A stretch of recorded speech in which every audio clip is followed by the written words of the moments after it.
नमस्कार, संगम न्यूज में आप सभी का स्वागत है। मैं हूं निशा।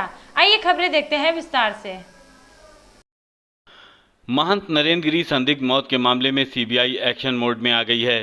सीबीआई आज पुलिस कस्टडी रिमांड पर लिए गए इस मामले के आरोपी आनंद गिरी को हरिद्वार लेकर रवाना हो गई। सीबीआई हरिद्वार के गुरुकुल कांगड़ी स्थित आनंद गिरी के आश्रम जाएगी, जहां वो साक्ष्य और सबूत तलाशेगी। सीबीआई आनंद गिरी के लैपटॉप और मोबाइल को भी कब्जे में लेगी। आनंद गिरी को प्रयागराज एयरपोर्ट से जॉलीग्रांट एयरपोर्ट के लिए आज सीबीआई टीम लेकर रवाना हो गई। महंत नरेंद्र गिरी ने सुसाइड नोट में आनंद गिरी पर गंभीर आरोप लगाए थे। आनंद गिरी पर ब्लैकमेलिंग का भी आरोप है। यूपी पुलिस ने आनंद गिरी को आत्महत्या के लिए उकसाने के आरोप में गिरफ्तार किया था। सीबीआई ने आनंद गिरी व 2 अन्य आरोपियों को 7 दिन की पुलिस कस्टडी रिमांड पर लिया है। महंत नरेंद्र गिरी की संदिग्ध मौत के बाद बागंबरी गद्दी और लेटे हनुमान मंदिर के उत्तराधिकार को लेकर लगातार गुत्थी उलझती जा रही है। एक दिन पहले निरंजनी अखाड़ा ने जिस पदाधिकारी से ये कहकर सबको चौंका दिया था कि 5 अक्टूबर को बलबीर गिरी को इस गद्दी का उत्तराधिकारी बना दिया जाएगा, आज वही निरंजनी अखाड़ा का पदाधिकारी अपने बयान से पलट गया। निरंजनी अखाड़े के सचिव रविंद्र पुरी ने आज मीडिया से मुखातिब होते हुए कहा कि लेटे हनुमान मंदिर और मठ बागंबरी गद्दी के उत्तराधिकार को लेकर हरिद्वार में भी एक बैठक होगी, जिसमें निरंजनी अखाड़ा के सभी पंच परमेश्वर शामिल होंगे और उनके फैसले के बाद ये तय होगा कि महंत नरेंद्र गिरी जी का उत्तराधिकारी कौन होगा। उन्होंने ये भी बताया कि 5 अक्टूबर को महंत नरेंद्र गिरी का षोडशी संस्कार होगा, जिसमें निरंजनी अखाड़े के सभी साधु संत और पदाधिकारी मौजूद रहेंगे। इसी दिन सुबह 11 से 1 के बीच ये तय हो सकेगा कि नरेंद्र गिरी का उत्तराधिकारी कौन होगा।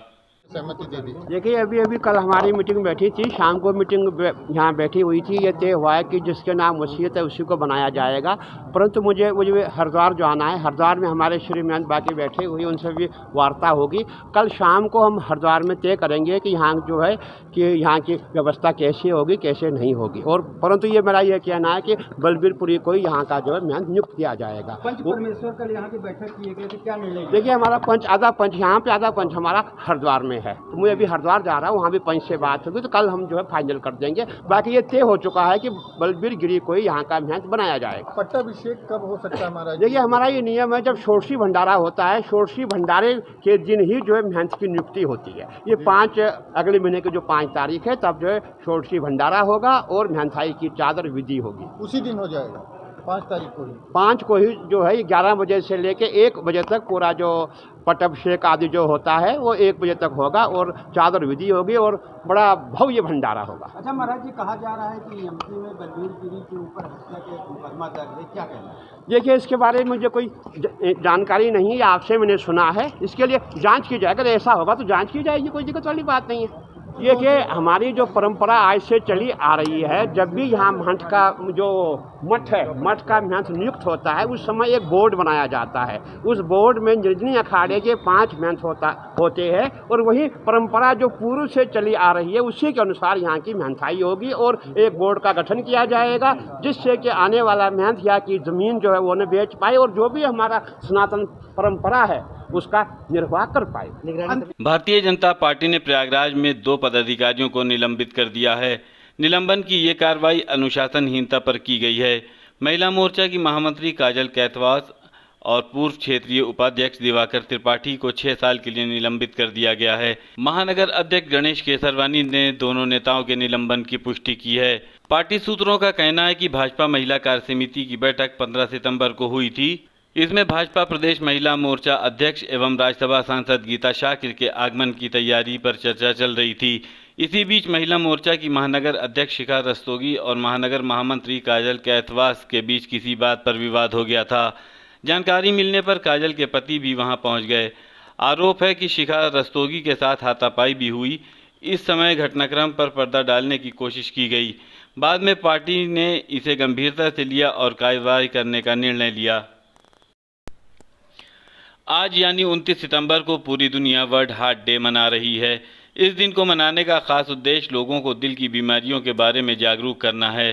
हालांकि दिल की बीमारियों की समस्या से सिर्फ हमारा देश ही नहीं बल्कि पूरी दुनिया जूझ रही है।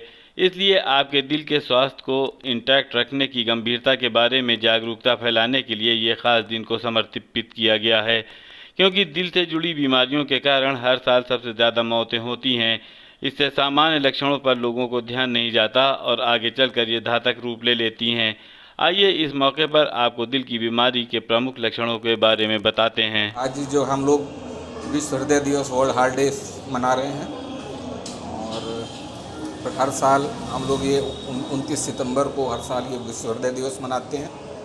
और विश्व हृदय दिवस मनाने के पीछे हमारा उद्देश्य कम्युनिटी में हार्ट बीमारियों के प्रति में अवेयरनेस पैदा करना, उनके बचाव और उनका कंट्रोल करने के बारे में लोगों तक संदेश पहुंचाना होता है।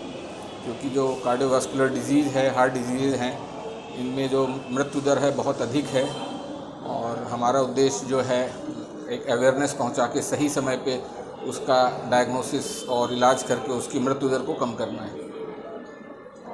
और इस बार जो हृदय दिवस पे हम लोगों की जो थीम है, हर साल एक थीम हम लोग लेके चलते हैं, तो इस बार की थीम है कि harnessing the digital power of health for awareness, prevention and management of cardiovascular disease. इसका मतलब ये हुआ कि हम लोग डिजिटल टूल का उपयोग करके हृदय की बीमारियों को जो है कंट्रोल करें। उसी डिजिटल टूल को उपयोग करके हम लोग पब्लिक में या कम्युनिटी में इसके बारे में अवेयरनेस पैदा करें और उसको डायग्नोसिस और इलाज में भी उसका उपयोग करें। देखिए, हृदय रोग की जो शुरुआत होती है वो कुछ ना कुछ रिस्क फैक्टर्स की वजह से होती है। रिस्क फैक्टर्स में या तो उस परिवार में आपको किसी की इस तरह की इतिहास हो, परिवार में किसी को हृदय रोग हुआ हो, माता पिता भाई बहन को। दूसरा, अगर आपको डायबिटीज़, ब्लड प्रेशर, स्मोकिंग आदि है या आपके शरीर में मोटापा अधिक है, कोलेस्ट्रॉल की मात्रा अधिक है, तो ऐसे केसेस में हार्ट की संभावना पहले से ही ज़्यादा रहती है। इसलिए हम लोग NCD क्लिनिक के माध्यम से इन सब चीज़ों की प्रारंभिक जाँच करा के देख लेते हैं कि कोई हृदय रोग होने की संभावना तो नहीं है। लेकिन जिन लोगों ने जांच नहीं कराई होती उनमें ये अचानक भी कई बार सिम्टम आ जाते हैं, सीने में दर्द होना, पसीना आना, है ना, इसके साथ ही हार्ट की जो गति अनियमित हो जाना, इस तरह के लक्षण जो है आते हैं। और लोग अचानक भी इस तरह की, जिनको पहले से पता नहीं है अपने हृदय के बारे में, इस तरह के लक्षण लेके अक्सर पहुँचते हैं, है ना। सीने में दर्द बहुत ही कॉमन सा सिम्टम है इसका। नई शिक्षा नीति को 2023 में लागू किए जाने को लेकर मंगलवार को कुलपति प्रोफेसर संगीता श्रीवास्तव ने कॉलेज के प्राचार्यों के साथ बैठक की। उन्होंने जानकारी दी कि इलाहाबाद विश्वविद्यालय और संबद्ध कॉलेजों में छात्रों को राष्ट्र सेवा विषय की अनिवार्य रूप से पढ़ाई करनी होगी। इस विषय की परीक्षा हर एक छात्र को पास करनी होगी। उन्होंने कहा कि नई शिक्षा नीति का खाका तैयार कर लिया गया है और इसके तहत नया सिलेबस वर्ष 2023 से लागू किया जाएगा। कुलपति ने बताया कि छात्रों के लिए विषय में पढ़ाई के साथ भ्रमण भी अनिवार्य होगा। NEP ने 100 से अधिक जगहों की एक लिस्ट जारी की है जहां छात्रों को लेकर जाया जा सकता है। भ्रमण शिक्षण के घंटे में जोड़ा जाएगा। संगठक कॉलेज विश्वविद्यालय के सिलेबस को भी लागू करेंगे। इसमें वे उन इनक्लेव पाठ्यक्रमों का चुनाव कर सकते हैं जिन्हें पढ़ाने के लिए उनके पास शिक्षक और आवश्यक संसाधन मौजूद हैं। नए विषयों में कोर्स चलाने के लिए भी कॉलेज आवेदन भी कर सकते हैं और यदि वे कुछ ऐसे इंटीग्रेटेड कोर्स बनाना चाहिए जिनको वो अपने कॉलेज में चलाना चाहते हैं तो वो भी कर सकते हैं। अभी खबरों में बस इतना ही। आप संगम न्यूज़ को लाइक कीजिए, सब्सक्राइब कीजिए और शेयर कीजिए और आप देखते रहिए संगम न्यूज़। नमस्कार।